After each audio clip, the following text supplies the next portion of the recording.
안녕하십니까. 간호대학 93년 졸업생 88학번 유은주입니다. 저는 신촌 세브란스 병원의 감염 전문 병동에 근무하고 있습니다. 발표에 앞서 제1회 보건의료 포럼에 연자로 초청받게 되어 매우 영광입니다. 제게 기회를 주신 총동창회 관계자 여러분께 감사의 말씀을 드립니다. 저는 93년에 병원에 입사하여 내과 병동, 어린이 병동, 그리고 심장혈관병원에 근무하였고 18년도 1월에 감염 전문 병동인 33병동에서 근무하고 있습니다. 우리나라에 코비드19가 감염 환자가 발생하게 되면서 저희 병원은 만약의 사태에 대비하여 준비를 하기 시작하였습니다. 1차적으로 확진 환자가 입원할 병동에 인력과 시설 그리고 의료 장비를 준비하였고 동시에 원내에 재원 중인 폐렴 환자들을 선제 검사하기 위하여 준비하였습니다.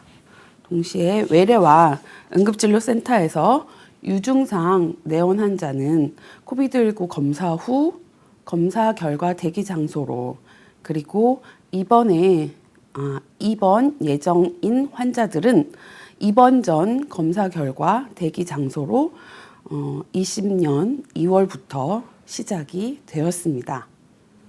세브란스 병원은 대학병원이자 대형 종합병원입니다. 그 대형 종합병원의 책무인 코비드19 중증 환자 전담 치료를 위해서 우리는 중요한 행보를 시작하였고 첫 번째 확진 환자가 2월 29일에 입원하게 되었습니다. 저희 병원은 우리나라에서 가장 많은 횟수의 검사를 진행하고 있다고 알고 있습니다. 작년 3월 11일부터 지금까지 매일 6회 검사를 진행하면서 다빈도 검사를 통해서 검사 후 대기 시간을 줄이고 그리고 조기 발견을 통해서 감염 확산을 방지할 수 있는 중요한 역할을 하고 있습니다. 작년 3월, 8월, 12월 코비드19가 확산을 하게 되면서 중증 환자가 여러분들도 기억하시듯이 증가하게 되었습니다. 급기야 12월 26일에는 정부로부터 행정명령을 받게 되었고 우리 병동에 25개 병상, 즉 코비드19 중증 전담 치료 병상을 마련하게 되었습니다. 지금까지 그 행정명령은 진행 중입니다. 일반 병동에서 중환자실급 간호를 수행하는 데는 많은 어려움이 있습니다.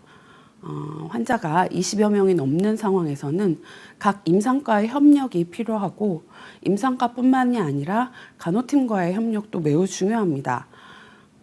간호국에서는 필요한 간호 인력을 지원해 주셨고 저희 기존 간호사 40명에 함께 2배의 숫자가 넘는 80여 명의 지원 인력으로 총 간호 지원 인력 포함하여 저희 병동에서 근무했던 간호사가 120여 명에 달할 정도로 많은 업무를 수행하였습니다. 초창기에는 입원한 확진 환자의 퇴원 조건이 코비드19 검사 2회 연속 음성이어야 했습니다. 그러다 보니 그것과 함께 퇴원 환자의 컨디션도 좋아야 퇴원 집으로 가실 수 있는 조건이었습니다. 코로나 감염의 특성상 보통 14일 이후가 되어야 검사 결과가 간신히 음성이 나오는 정도입니다. 병원에 입원한 환자의 건강 상태는 보통 3주 이상이 되어야 음성이 나오기 시작하고 길게는 2개월이 넘어서 간신히 음성을 받고 퇴원한 환자도 있었습니다. 그 중에 한 분 가장 기억나는 분이 세브란스 병원 1호 환자로 입원하신 분입니다. 이분의 경우 2개월이 넘는 기간 동안 저희 병동에 입원해 계셨다가 퇴원하셨습니다. 코비드19 확진으로 지역병원에서 입원 치료 받다가 중증으로 전환되면서 저희 병원으로 전원 오셨고 이후에 기도삽관과 인공호흡기 치료, 2주가 지난 후 기관 절개술과 인공호흡기 치료를 통해서 계속적인 항생제 치료와 스테로이드제 치료를 통해 드디어 2개월 즈음에 음성 결과를 받으시고 퇴원하실 수 있었습니다. 다만 다리의 기력이 완전하지 못해서 휠체어를 타고 댁으로 퇴원하셨지만 이후에 외래로 오시는 모습은 당당히 걸어서 오셨던 모습으로 기억됩니다. 이렇게 1호 환자가 기나긴 2개월간의 치료를 통해서 위험 상황도 노출됐었고 그 모든 치료를 견뎌내시고 퇴원하는 순간은 끝이 보이지 않던 터널 속에서 어딘가 있을 빛을 향하여 전진하던 저희들에게는 정말 가슴 벅찬 일이었습니다. 가슴 벅찬 일도 있었지만 어찌 보면 우습기도 하고 황당하기도 했던 일도 있었습니다. 고령의 코비드19 감염 환자분들이 입원하시다 보니 간간히 치매를 앓고 계신 환자분들이 입원하시게 됩니다. 그리고 그 정신요양병원에서 감염이 일어나면서 저희 병원으로 옮겨오셨던 환자분들도 계시고 해서 치매 환자분 하면은 여러분들이 생각하시다시피 콜벨 눌러서 소리소리 하시고 밥 달라 하시고 밥 먹었는데 밥 안 줬다 하시고 그리고 난 집에 간다고 하시고 환자복 벗어 던지고 갖고 계시던 옷 겹겹이 껴입으시고 그리고 중요한 건 저희가 보호복을 입고 들어가야 되는 병실에서 보호복을 입지 않는 복도로 문을 열고 당당히 걸어 나오십니다. 가방 들고 나는 집에 간다고. 그렇게 되다 보면 저희는 복도에서 보호복을 입지 않고 있기 때문에 병실에 들어갈 때만 보호복을 입었었습니다. 그러하다 보니 공교롭게도 간호사들이 노출되는 건이 발생할 수밖에 없었습니다. 저희 간호사 한 명이 급하게 인지하고 중간에 있는 복도문을 잡고 할머니와 신랑이 하였었고 그리고 간신히 설득하여 병실로 모시고 갔고 그 간호사는 당당히 자가격리에 들어가게 되었습니다. 이러한 황당한 해프닝도 있었습니다. 병원이기에 마냥 행복하고 퇴원하시는 분들만 있었던 것은 아닙니다. 중증병상이어서 저희는 어쩔 수 없이 멀리 떠나보내드려야 되는 상황도 있었습니다. 제가 그래도 25년 이상 간호사로 근무하였기에 임종 환자를 많이 접하였습니다. 그러나 코비드19에 감염된 환자가 임종하실 때는 그 어느 누구보다 가슴 아프고 가슴 한쪽을 도려내는 듯한 그러한 느낌이 있습니다. 가장 기억에 남는 환자분 한 분은 가족 전체가 감염이 되었고 가장이신 분은 워낙에 지병을 갖고 있으셔서 DNR, 그러니까 더 이상 심폐소생술 하지 말고 나는 아무런 처치 없이 조용히 가고 싶다라는 그런 서명을 하신 경우가 있었습니다.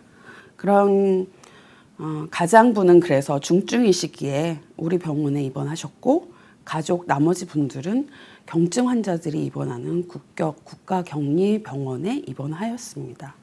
그러하다 보니 환자 상태가 많이 안 좋아지시면서 결국은 관할 보건소통에서 임종면회를 진행해야 되는 시기가 오고야 말았습니다. 보건소와 연계하여 가능하면 어차피 환자, 보호자 모두 다 확진자이기 때문에 함께 보호자분들에게 보호복을 입히고 병실에서 그나마 임종을 할 수 있게 내지는 임종면회를 할 수 있게 우리가 도움을 드리고자 진행을 하였고 보호복을 입고 부인과 아들과 딸이 함께 병실에 들어가서 아빠와 손을 맞잡고 마주보고 있던 모습은 지금도 여전히 저에게는 잔상으로 남아 있습니다. 결국 그때는 14일이 퇴원 환자의 기준이었었기 때문에 국가격리 병상에서는 14일에 퇴원을 시킵니다.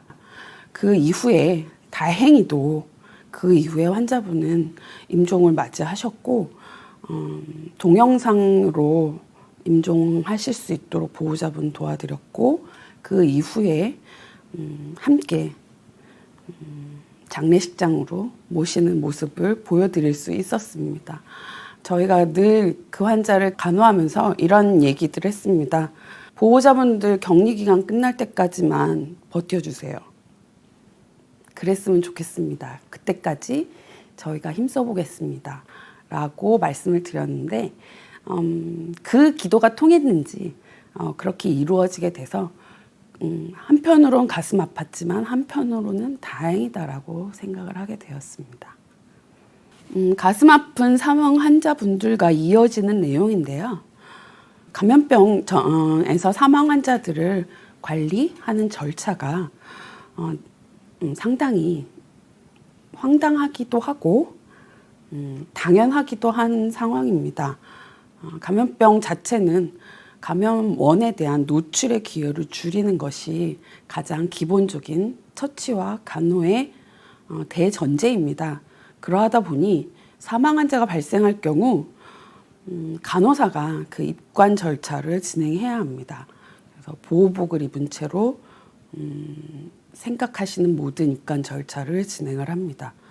장례 지도사분이 맨 마지막 운구는 담당하시고 그래서 저희 간호사, 저 같은 경우에도 많은 임종 환자가 있었지만 입관하는 절차까지 진행한 건 이번이 처음이었고 간호 경력이 짧은 간호사들에게 그러한 경험을 주었다는 것 자체가 미안하기도 하고 시대상 어쩔 수 없는 상황이기도 하고 간호사가 가질 수밖에 없는 그러한 직업적 특성이기도 하다고 생각을 합니다.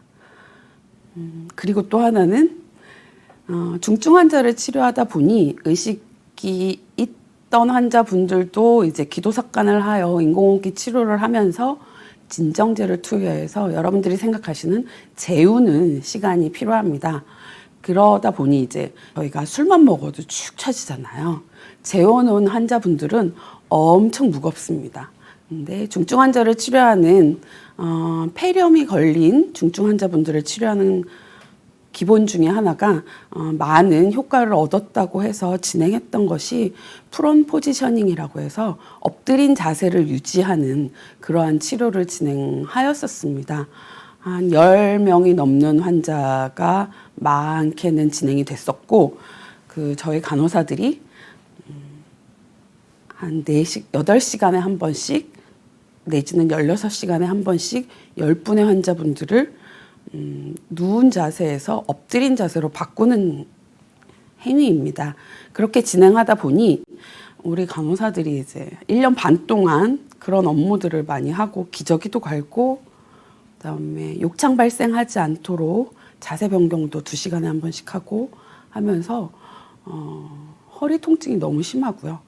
그리고 보호복을 입고 1년이 넘게 일을 하다 보니 피부 질환이 생각보다 많이 발생을 하고 그리고 허리 통증뿐만이 아니라 무거운 환자분들이 이제 들어야 되니까 손목의 통증도 심하게 발생을 해서 많은 대다수의 간호사들이 질병을 선물로 받았습니다. 멀리 보내드리고 아프고 이러한 암울한 모습만 말씀드리는 것 같아서 이제는 조금 밝은 모습을 알려드릴까 합니다. 모든 상황이 최악은 아닙니다. 행정명령 이후에 중증 환자만 저희 병원에 입원할 수 있게 되었습니다. 중증 환자 이외에는 그리고 초창기에 아까 말씀드린 대로 검사 결과 2회 음성까지 결과를 기다리지 않아도 되는 기준들이 많이 변경되었습니다. 우리도 사회적으로 거리두기가 변경되고 단계가 조정되고 하듯이 환자의 치료 기준이나 입퇴실 조건이나 이런 것들이 많이 변경되면서 어찌 보면 환자가 병원에 머무르는 시간이 특히 중증 병상에 머무르는 시간이 많이 줄어들게 되었고 그러면서 저희도 많은 환자분들이 입퇴실할 수 있게 되었습니다. 중수본 기준에 의해 병원에 입원을 하고 중수본에서 기준이 맞지 않다고 하면 퇴실 권고를 내립니다. 퇴실 권고 후 3일 이내에 퇴실하지 않으면 병원이 페널티를 먹게 되고요. 물론 그러한 일은 없었지만 우리가 회복기 병상으로 서둘러서 전원시켜야 되는 그러한 상황들이 지금까지 이루어지고 있습니다. 병원 내에 이동하거나 병원 내에 머물러 입원할 수 있는 조건들이 완화되면서 환자가 퇴원할 때까지 머물러야 하는 저희 병동이 아니라 이제는 일정 기간 지나거나 아니면 증상이 없어지거나 아니면 음성이 나오거나 할 경우 일반 병동으로 이동 가서 환자의 적극적인 치료가 더 진행되도록 만들어 드려서 저희가 보다 나은 치료들을 할 수 있다라는 생각을 하게 되었습니다. 저희가 보통 에크모 치료라고 많이 이제는 대중화돼서 많이들 들어보셨을 거라고 봅니다.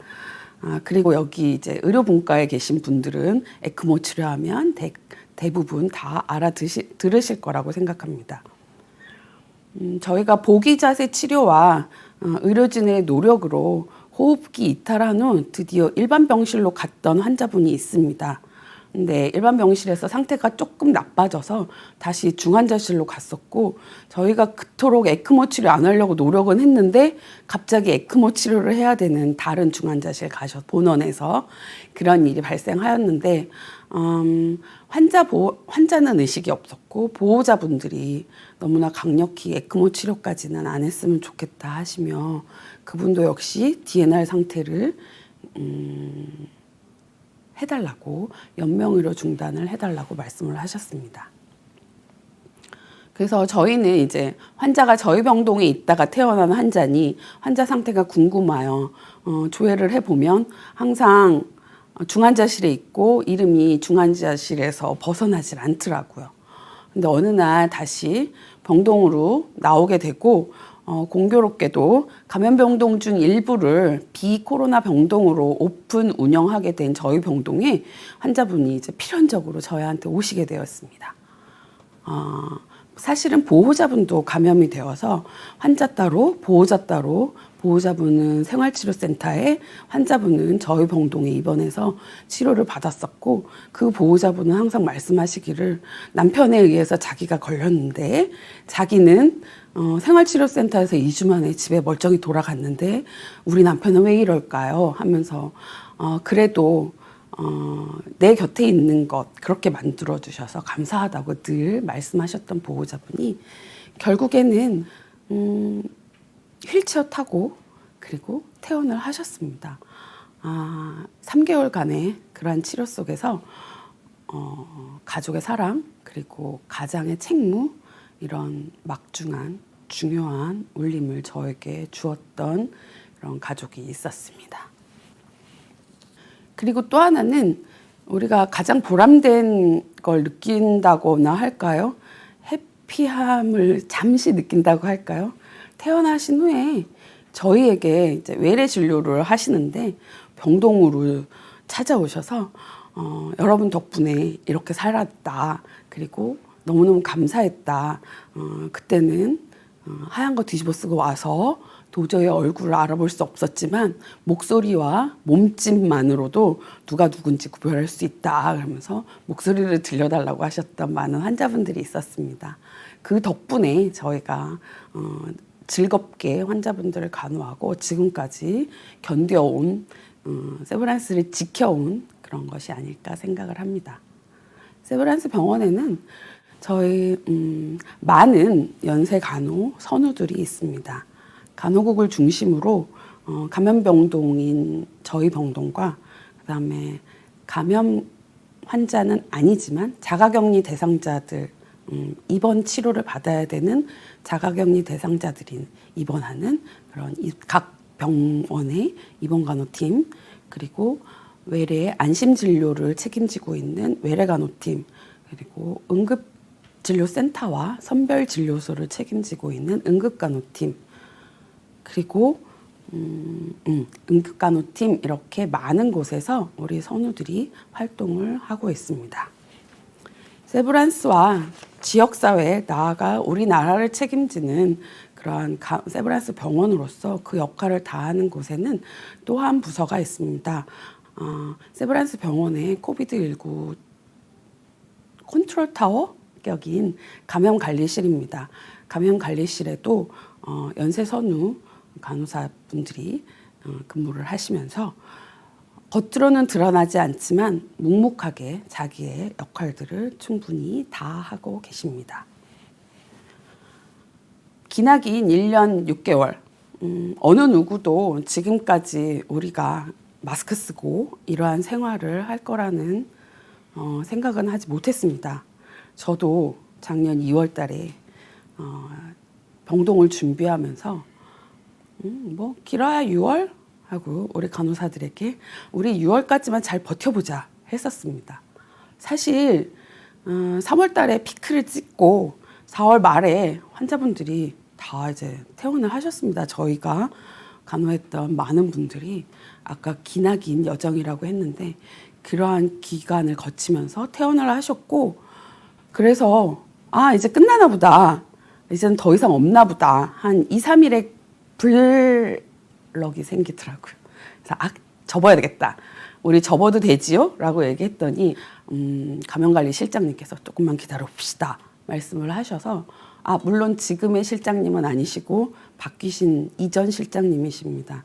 그래서 조금만 기다려보자 말씀하셔서 저희 간호사들 응급 휴가를 주며 버티고 있었더니 아닌 게 아니라 이틀 뒤에 바로 환자분이 다시 입원을 하셨습니다.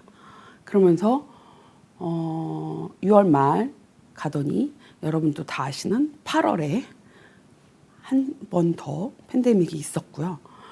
그 기운이 사그라들 때쯤에 9월 말 되면서 이제는 더 접어도 되나 보다 했었는데 다시 11월 찬바람이 불면서 점점점 환자가 많아지고 12월 달에는 급기야 최대를 찍으면서 1월 달에는 이어진 환자분들이 지금까지 이어지고 있습니다. 그런데 여기서 가장 중요한 것은 그래도 저희 병동에서는 한 번도 확진자에 관련된 감염이 발생하지 않았습니다.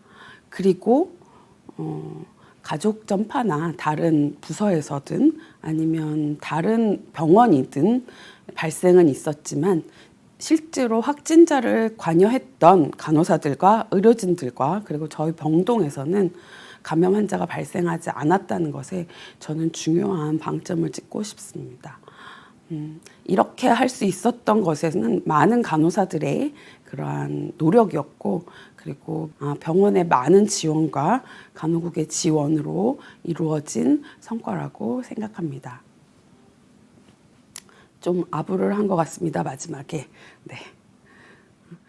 작년에 벚꽃을 보면서 남편과 할 수 있는 건 유일한 게 벚꽃 드라이브였었습니다.